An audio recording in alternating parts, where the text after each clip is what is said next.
ួចចោលលួចឬមួយជាអ្វីរៀងដូចជាស្រីក្លិនដូចជាផ្កា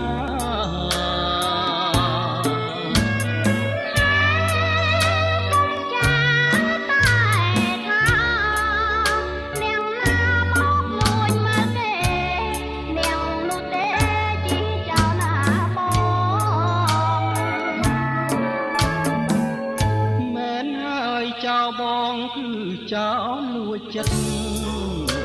លួចស្នេហ៍មួយជីវិត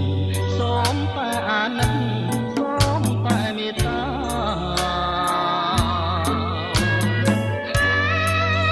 ទីនេះគ្មានតែស្នេហាចិនអរឹងជាងស្មោះណាពីងស្នេហាមិនចង់លឺឡើយ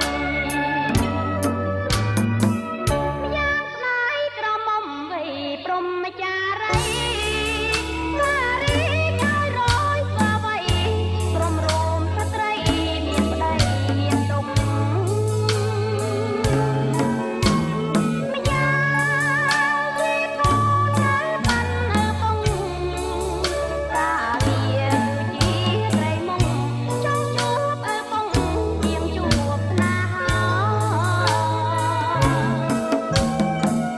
ហើយតែព្រមស្នេហ៍ហើយស្នេហ៍ដោយស្មងព្រោះបងប្រមាត់មើលចុងបងពិនជាប្រងសំដងព្រះរីបងជួយអូនលុំចប់ការងារឥឡូវសូមតែវាចាមួយម៉ាត់មកថាមេត្តាបង